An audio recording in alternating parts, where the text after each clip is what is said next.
Эфирде кино-бизнес бағдарламасы. Алдағы 25 минут ішінде киноиндустрия әлеміндегі тың жаңалықтар жайында. Сондай-ақ әйгілі Hellboy фантастикалық франшизасының жаңа нұсқасы мен Әсел Садуақасова продюсерлік еткен Семенин отандық комедиясы жайында айтатын боламыз. Студияда Алмас Тоғай, бүгін көретіндеріңіз.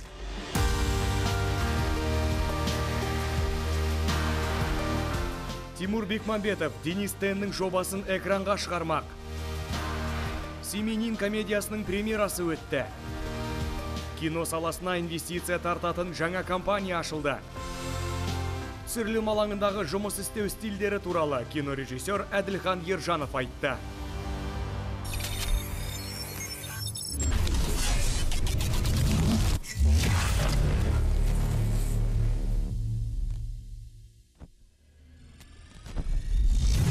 Разрешите представить моего друга Каната Жмабаевича. Режиссер Фархат Шариповтың «Тренинг личностного роста» көркем фильмі 41-ші Мәскеу халықаралық кино байқауына қатыспақ. Кинофестиваль сәуір айының 18 мен 25 аралығында өтеді. Биылғы жылы әйгілі кино бәйгенің Әділқазар алқасын белгілі оңтүстік корейлік режиссер Ким Кидук басқарады. «Тренинг личностного роста» картинасы 40 жастағы Қанат есімді банк қызметкерінің тағдырынан сыр шертеді. Ол орта жастағы дағдарысқа түскен жан. Бір жолы Қанат көшбасшылық қабілетті дамытуға арналған тренингке тап болады. Осы сәттен бастап оның өмірі күрт өзгереді.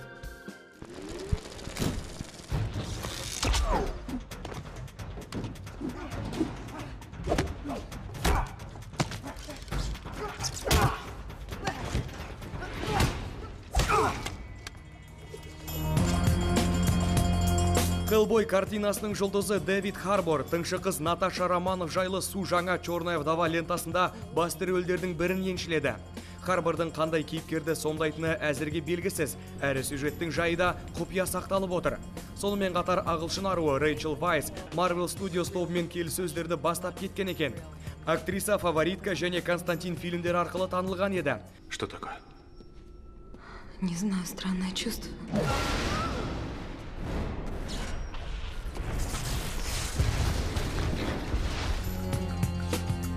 Бұл актерлік құрамға Флоренс Пью келіп қосылды. Ол қара жесірдің бітіспес қарсыласын сомдайды. Түсірілім жұмыстары биыл маусым айында Лондонда басталады. Фильмнің қашан шығатыны әзірге белгісіз.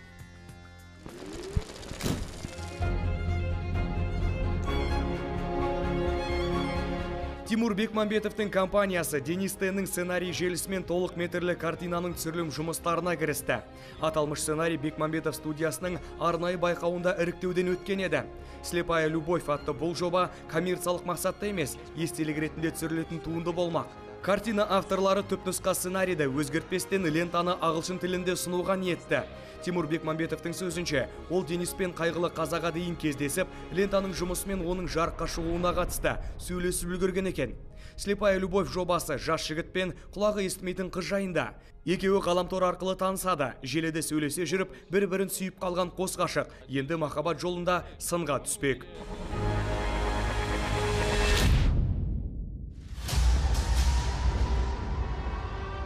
На одном острове в Шотландии тайный культ вызвал нечто из бездны ада. Демона, которому суждено положить конец миру людей. И этот демон, которого вы так боитесь, он появился? О, да. Это ты. Комикс қаһармандарының ішіндегі ең қайталанбас образ иесі Hellboy үлкен экрандарға қайта оралмақ. Режиссер Гильермо Дель Торо таспалаған түпнұсқалық франшиза енді +18 рейтингісімен шығады. Жаңа жобаны жүзеге асыру жауапкершілігін көптеген кино туындылардан әлемге танылып үлгерген Нил Маршалл өз мойнына алып отыр. Картинадағы басты рөлде «Очень странные дела» сериалының басты жұлдызы Дэвид Харбор ойнаған. Нил Маршалдың лентасы Майк Миньолдың комикстері негізінде таспаланған. Hellboy алғаш рет 1993 жылы комикс ретінде шықты. Когда началось восстание, мы сражались вместе плечом к плечу. Это здесь? А ты чего ожидал? Таблички «Секретный штаб»? Эй, ты! Паспорт покажи. Hellboy комиксі алғаш рет 2004 жылы экранизацияланды. Араға 4 жыл салып сиквелдің релизі жария етілді. Фильмнің екінші бөлімі $85 миллион таспаланып, әлемдік прокаттан 235 миллион жинаған болатын. Ал жаңа Hellboy өзін қалай көрсететінен әзірге болжап айту қиын. Өйткені ол танымалдылығы жағынан еш кем түспейтін өзге супер қаһарман Шазаммен прокаттағы табыс үшін додаға түседі. Майк Миньола бұл фильмді 2008 жылы жарық көрген Гильермо Дель Тороның Hellboy 2 Золотая армия шытырман лентасының заңды жалғасы етіп таспалауға ниетті еді. Алайда аталмыш картинаның басты кейіпкерін сомдаған актер түсірілімнен бас тартқан.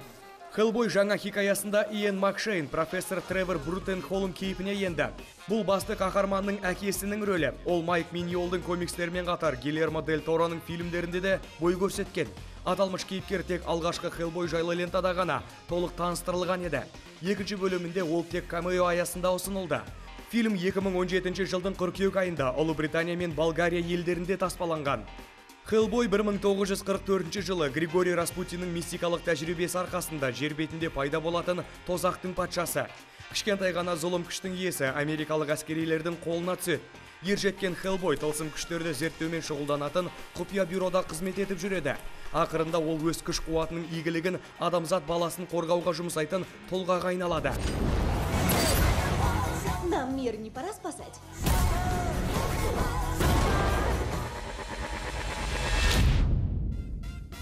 Қазақстандық прокаттан продюсер Әсел Садуақасованың кино по понятиям деп аталған тың туындысын көруге болады. Картинада басты рөлді Фархат Құлбаев сомдаған. Ағымдағы аптада қазақстандық киносүйер қауымның назарына қос киногердің «Семенин» деп айдар тағылған жаңа комедиясы ұсынылмақ. Кино бизнес бағдарламасының түсірілім тобы аталған фильмнің Алматыда өткен премьерасына қатысып қайтты. Алматыда тағы бір тың кино туынды отандық көрерменге жол тартты. Үлкен экрандарға «Семенин» фильмі шықты. Картинаның режиссері дебютант Фархат Құлбаев. Комедиядағы басты рөл Әсел Садуақасоваға бұйырған.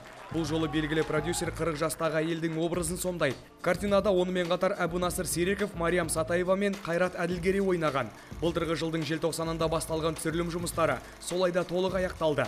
Бұл жоба Әсел үшін 8-ші продюсерлік жұмысы болып отыр. Вообще, когда снимаешь проект с Абикей, вот с Кайратом, с Кайреке. Әбекеңмен және Қайратпен жобаны таспалаудың өзі бір ғанибет. Олар үнемі бір-бірімен әзілдесіп, түсірілім алаңына керемет көңіл күй сыйлайды. Картинаны таспалау сондықтан да оңай болды деп айталамын. Барлық жұмысты уақытылы бітіріп, картинаны жоспар бойынша аяқтаған режиссер Фархатқа алғыс айтамын. Не было ни одного простоя, все как бы стабильно, все отсняли.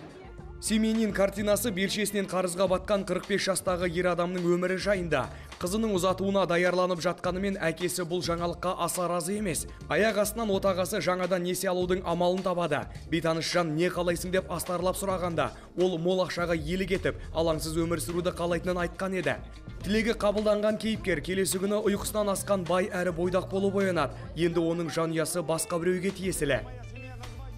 Мораль самая важная и главное, что... Ең бастысы жанұяны бағалау әрі өзің жар еткен адамды барынша құрметтеу. Өйткені бұл сенің жасаған өмірлік таңдауың.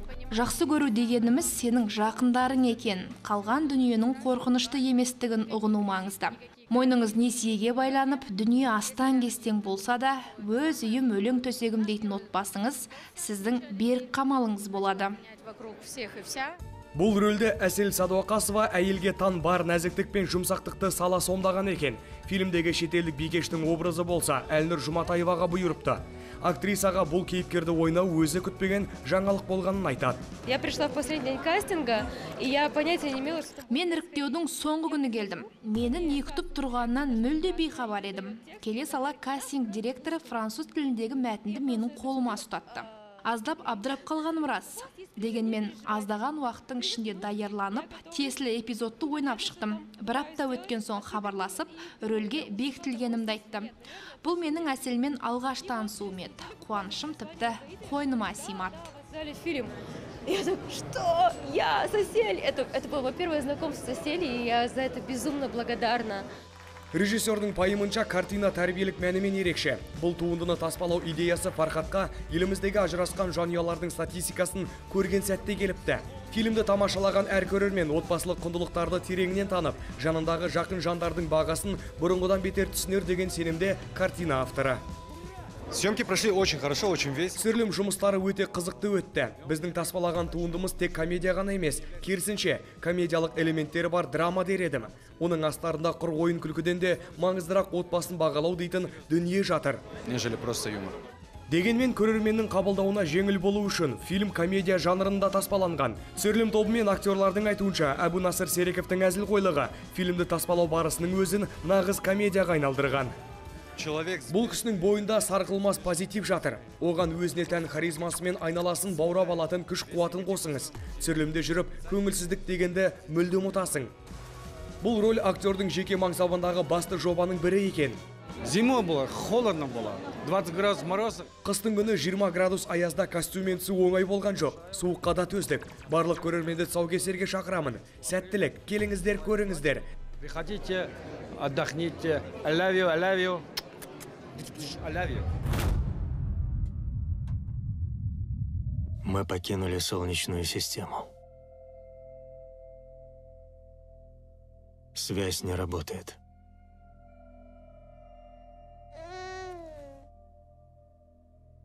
Но я держусь. Мы были отбросами. Сорняками. Никому не нужными изгоями. Пока кому-то не пришло в голову принести нас в жертву. Во имя науки. Сондай-ақ осы аптада талғамбас көрермен назарына «Высшее общество» деп аталған триллер ұсынылады. Фильмнің премьерасы Торонтодағы кинофестивальде өтіп, сыншылардың жоғары бағасын алған болатын. Француз киносының классигі Клэр Дени өзін түрлі жанрларда сынап көрген және әлі де адам табиғатын зерттеумен келеді. Кино майталманның кезекті туындысына фантастика тақырыбы арқау болыпты. Аталған философиялық фантастиканың астарында жатқан түпкі ойды әркім түсіне қоймайды дейді фильм авторлары. Бұл фантастиканы Клэр Дени түсіретіндіктен одан «Звездные войны» тәрізді туынды күтудің қажеті жоқ. Ол «Солярис» фильмі секілді өнімді ұсынады деген пайымды белгілі кино мамандары жиі айтады.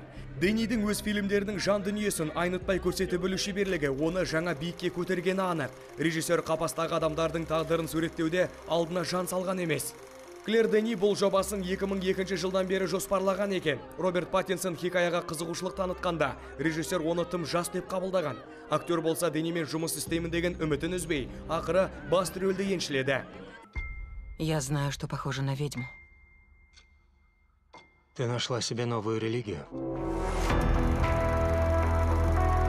Ғарыш кемесі жерге жақын қарапанға бет алған. Ішінде қаны қатқан қатыгез қылмыскерлер толып отыр. Қалың ұйқыда жатқан баскесерлерді күзететін Монте ғана сергек. Уақыт өте Монте сергелденге түсіп, ашуға бой алдырып қылмыскерлерді оятып алады. Әуе кемесінде енді тыныштық жоқ.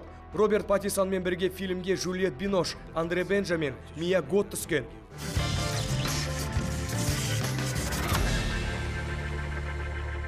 Алматыда отандық киноиндустрия саласы мен заманауи өнер түрлерін дамытуды мақсат еткен инвестициялық компанияның презентациясы өткен болатын.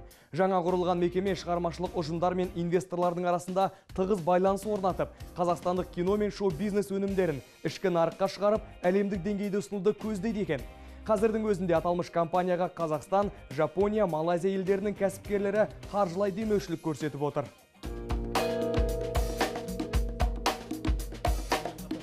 Қазақстанда киноиндустрия мен шоу-бизнес саласында қызметін ұсынатын ерекше инвестициялық компания өз жұмысын бастады. Отандық кино тарихында алғаш рет жобаларды халықаралық инвесторлардың қолдауымен жүзеге асыру мүмкін болмақ. Бұл ұйым көптеген режиссерлар, сценаристер мен актерларға үлкен мүмкіндіктер ұсынады дейді авторлары. Ерекше жобаның тұсаукесеріне Жапония мен Малайзия елінен келген кино өндіріс саласының өкілдері қатысты.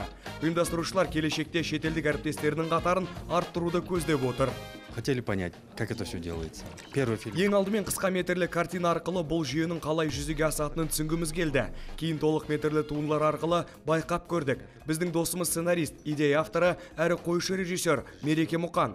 Онымен бірлесе біз 6 айдың ішінде толық метрлі туынды таспаладық.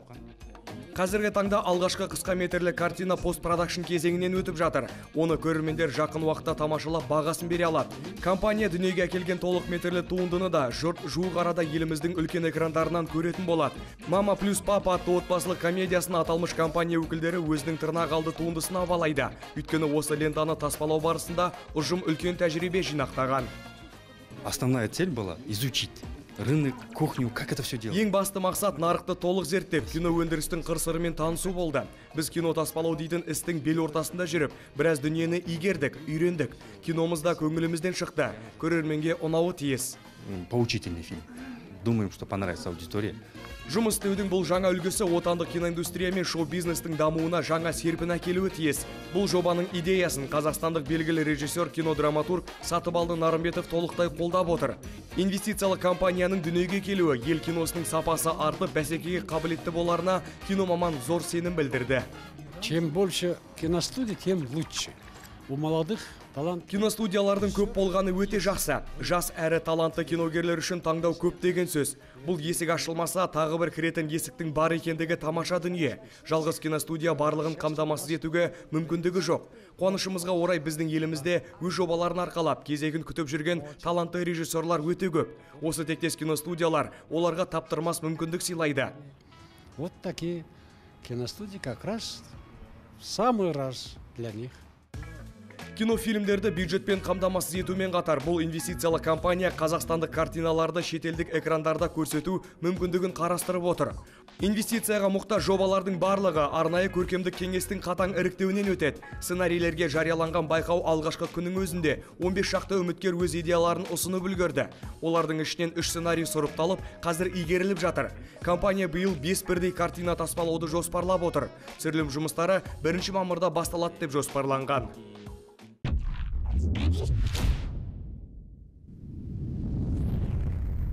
Кинобизнес бағдарламасы отандық және әлем кино жұлдыздарымен қызықты сұхбат құрып, көкейкесті сұрақтарға жауап іздеуді жалғастырады. Бағдарламамыздың бүгінгі санында біз белгілі режиссер Әділхан Ержановпен тілдесеміз. Айта кеткен жөн, Әділхан Еуропалық кино академияға мүшелік алған бірінші қазақстандық кинематографист. Киногердің әлемнің мейірімді бейжайлығы фильмі 71-ші Канн кинофестивалінің ерекше көзқарас бағдарламасына қатысып, шетелдік сыншылардың жылы класына бөленген болатын. Мен жер бетіндегі ғажаптардың бәрін көрем. Мысалға сенің ішкі жан дүниең, сенің тазалығың.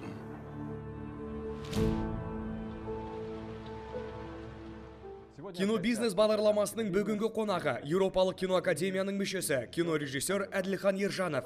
Әділхан, студиямызға қош келдіңіз. Армысыздар, шақырғандарыңызға рахмет. Әділхан, вы один из самых фестивальных. Әділхан, сіз халықаралық кино байқауларда картиналары ең көп жүлде алған қазақстандық режиссерсіз. Әлемнің мейірімді бекжайлығы Қазақстан үшін ерекше картина. Бұл тамаша авторлық туындыны таспалау үшін дайындыққа қанша уақыт кетті? Фильм қалай дүниеге келді? Вообще задумывался этот фильм. Вообще мы уделяем подготовительному процессу очень большое внимание и... Дайындық кезеңіне біз өте көп уақыт жұмсадық. Дайындық процесі фильмнің түсірілім кезінде де жалғаса береді. Мысалы, біз 2 күн түсіретін болсақ, оған 3 күн даярланамыз. Арасында 1 күн тынығып алуымызға арнайы бөлінеді. Бірақ мен үшін бұл демалыс күні монтаж жасаумен өтіп кетеді. Сонымен қатар актерлармен отырып сценарийді тағы да пысықтаймыз. Таза 15 күндік түсірілім кезеңін біз кейде 1 немесе 1,5 айға созып жіберіп жатамыз. Осының арқасында біздің жұмысымызда басы артық дүние жоқ. Қосалқы қор ретінде ешқандай түсірілім жасамаймыз, және сапалы өнім дүниеге келеді. Стягиваем на большее количество дней, в итоге выходит больше экономии. И по творчеству бывает все качественнее. То есть это вот та самая... Бұл жүйені сіз өзіңіз ойлап таптыңыз ба? Сіз тілге тиек еткен актерлармен даярлық репетициялар дегенде. Да, но я не знаю, это придумано ли мной или это... Иә, бұл жүйені мен ойлап таптым ба білмеймін, бірақ маған осы мәнерде жұмыс істеген өте қолайлы. Түсірілім жұмысын бақылауым үшін ыңғайлы болғандықтан, әркім өзінің жанына жағатын стильде таспаланғаны дұрыс деп санаймын. Сондықтан осы әдіске бейімделіп алдым. Методу. И я привык работать так. Әлемнің мейірімді бекжайлығы картинасындағы актерлармен жұмыс істеу жайына келсек, сіз Динара Бақтыбаева және Қуандық Дүйсенбаевпен жұмыс істедіңіз. Олармен әріптестікті келешекте де жалғастыру ойыңызда бар ма? Вы знаете, я до этого, в принципе, не работал с сюжетным кинематографом. Сюжеттік кинематографтың басты қозғаушы күші ол актерлар қауымы. Әлемнің мейірімді бекжайлығы лентасы менің алғашқы үлкен тәжірибем болғандықтан, осы жұмыс мәнерін барынша пайдалануға тырыстым. Бұған дейін мен өзіндік қолтаңбамды сюжет желісіне барынша қалдыруға тырыссам, бұл жолы актерлар қауымы жол бастаған серкедей картинаның ажарын аша түсті. Яғни кейіпкерлер сюжет барысында көшбасшылық тізгінді өз қолына алады. Актерға бар жұмысты артып, толық сенім білдіруде қауіпті дүние. Өйткені сіз қандай шебермен фильм таспалап жатқаныңызды кейде толық білмейсіз. Осындай қиын эксперимент бағанда оңынан келіп, жемісін берді. Сондықтан Динара Бақтыбаева және Қуандық Дүйсенбаевпен істес болу маған ұнады. Таспаланып жатқан туындының көркемдігін еш жоғалтпай, суретіне зиян келтірмей, оны еркін мәнердегі актерлық шеберлікпен ұштастыруға болатындығына көз жеткіздім. Концепцияның бүлінбей, бастапқы қазғалпында қалуы және уақыт өте оның түрлене түсуі керемет құбылыс. Актерларымызда осыны түсініп, менің де қалайтынымды тамыршыдай айтқызбай-ақ біліп отырды. Актерлар еркін көсіле ойнаса да, ешқандай театр туындамайтыны мен үшін бұл үлкен жаңалық болғаны анық. Именно в таком ключе. Вот проект Қуандық атты картинаны сіз былтырғы жылдың соңында таспалап бітірдіңіз. Бұл туынды алғашқы Алматы кинофестивалінің жобалар бәйгесінде үздік деп танылды. Осы фильмде басты рөлді сомдаған Данияр Алшыновтың актер ретінде қандай келешегі бар? Сонымен қатар актерларға тізгінді беріп, оларға да фильмнің қосалқы авторы болуына мүмкіндік тудыратын жүйеңіз жайлы айтып берсеңіз. Съемочной площадке, чтобы они стали соавторами фильма. Этот фильм был, ну, полностью, можно сказать, на драматургическом уровне. Бұл фильм драматургиялық деңгейде. Осы Данияр Алшынов пен Динара Бақтыбаеваның тапқырлығы арқасында дүниеге келді деп айтуға болады. Сценарий екеуіне арнап жазылып қойғандай. Өйткені актер деген фильмге дайын болып келетін бір бөлшек. Фильм болса кейін сол актердің мақамы мен жүрек қағысына бейімделіп, өзгеше үйлесім тауып жатады. Сондықтан кәсіби деңгей өте жоғары Даниярмен жұмыс істеу бір ғанибет. Ол қойылған тапсырманы лезде әрі бұлжытпай орындайды. Тек қана орындап қоймай, өзіндік бағалы үлесін қосып, таспаланып жатқан туындыны ажарландыра түседі. Кейіпкерді барынша тірілтіп, бойына қан жүгірткен оның шеберлігіне таңғалмасқа шарам қалмады. Өйткені басты кейіпкердің жан дүниесін тереңіне бойлап тани білетін тек сол актер ғана. Сондықтан режиссер ретінде мен әрбір актермен сенім білдіру арқылы байланыс орнатуға тырысамын. Оның еркін шабуына кедергі жасамай, үзеңгілесе отырып, қойылған тапсырманы тиянақты орындауға талпынамыз. Даниярдың актерлық шеберлігіне қатысты айтар болсам, мен оны еліміздегі ең талантты актерлардың бірі деп санаймын. Я понимаю, что актер все понимает, я даю полную свободу. Если говорить конкретно о его актерской игре, то, наверное, он один из самых талантливых актеров молодых. Заманауи қазақстандық киноның ба? Ну, я бы сказал. Я тіпті қазақстандық киноның ғана емес деп те айтуға болады. Не только казахстанская. Енді қысқаша ғана қазақстандық киноны тілге тиек етсек, сіздің кино нарықты бақылап сараптама жасайтыныңызды білеміз. Қазіргі қазақстандық кино режиссерлардан кімді атай аласыз? Қандай картиналар сізге ұнайды? Я очень уважаю Жанну Исабаеву. Мен Жанна Исабаеваны қатты құрмет тұтамын. Ол коммерциялық табысты көздемей, өзінің шығармашылық жолымен жүріп келеді. Бұл мен үшін үлкен ерлік. Настоящее кино, и она не гонится за коммерческой славой. Она идет своей дорогой. Ну, из коммерческих режиссеров я уважаю. Коммерциялық картиналар таспалайтын режиссерлардың ішінен Нұртас Адамбайды, Асқар Бейсенбин мен Әлшер Утевті айтатын едім. Олардан басқа да көптеген жанрлық киноны таспалап жүрген режиссерлар жетерлік. Олардың қазақстандық киноиндустрияға қосып жатқан үлесі орасан деп айта аламын. Создают жанровое кино, создают фундамент для кинематографа, в принципе, казахстанского. Кино бизнес бағдарламасының бүгінгі қонағы режиссер Әділхан Ержанов болғанын естеріңізге сала кетейік. Әділхан, сізге жаңа авторлық жобалар мен табысты кино премьералар тілейміз. Рахмет.